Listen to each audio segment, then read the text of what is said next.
The moment I rose to my feet, the entire room went still. 204 faces turned in my direction, expecting vows, laughter, and promises of forever. Instead, I set the microphone down and said 6 words.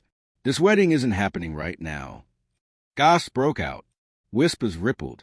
Chairs scraped against the floor. Behind me, my fiancé let out a nervous laugh, convinced I was joking. But I wasn't. I was finished. Minutes earlier, I'd overheard them, his parents, my almost in-laws, leaning toward a guest, voices dripping with venom. That's not a mother. That's a mistaken address. They were talking about my mother, the woman who raised me on her own, who skipped meals so I could eat, who stitched my prom dress by hand when money was scarce. She sat 2 tables away, pretending not to notice, but I heard, and worse, my fiancé laugh along. The man who once swore he would protect me, who promised to love my family as his own, he laughed. So I didn't. I ended it then and there. We met 3 years ago. He was witty, attentive, always listening when I spoke. He said he admired how I built my life without anyone to catch me if I fell. I believed him. I wanted to. But looking back, the warning signs were clear. The way he rolled his eyes when my mother called too often.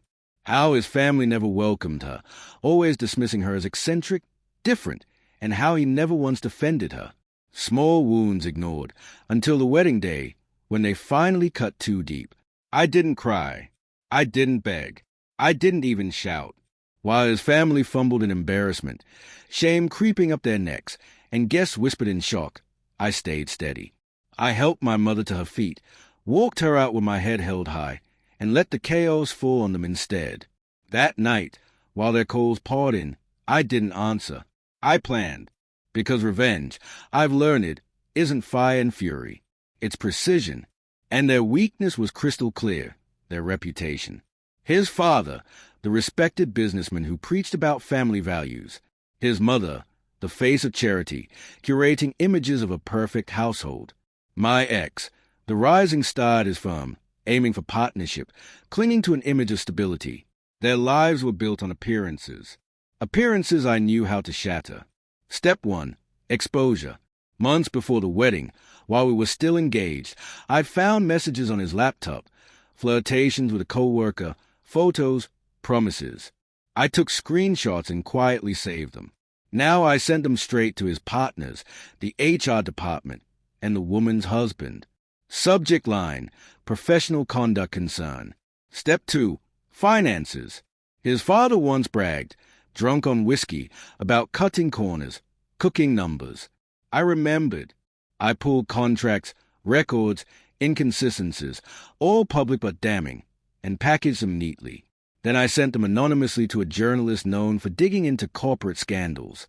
Step 3, image. His mother's charity galas, staged smiles, donor photos. But I had my own evidence, footage from behind the scenes. Her screaming at staff, calling them worthless. I had recorded it months earlier when the mask slipped. I passed the clips to the very volunteers she mistreated. By dawn, the empire tilted. By noon, it collapsed. The firm suspended my ex, pending investigation. The paper ran a front-page expose on his father's company. Her charity board forced her resignation. Their phones lit up with shame, while mine stayed silent. Because silence, I've learned, cuts deepest. The next evening, I agreed to meet them. Not at their home, not in private, but in the same banquet hall where the wedding was supposed to be. Empty now. Cold. Tables stripped bare. They arrived worn down, desperate, begging for answers. I let them talk, then looked each one in the eye. You mocked the woman who gave me everything, I said softly. You laughed while she was humiliated. And you thought I'd marry into that? No, I don't join cruelty. I bury it. His father sputtered about forgiveness. His mother wept about her ruined reputation. My ex stared at me like I was a stranger, because the quiet, pliable woman he thought he knew had grown teeth. I leaned forward, voice sharp as glass. You stripped her dignity in front of 204 people. I stripped your legacies in front of the world. They had no answer. I walked out, leaving them in the hollow hall that once was meant to hold my vows. Now it held their downfall. The next morning, I made breakfast for my mother. She tried to apologize, blaming herself. I stopped her. No, Mom, you weren't the cause. You were the reason. The reason I saw them for who they really were. The reason I chose myself. She smiled through tears, for once, not from shame, but from relief. People ask me if I regret it, burning down an entire family's reputation, their future, their legacy. I don't, because revenge isn't about destroying others. It's about protecting what matters. And the moment they called my mother a mistake, my choice was made.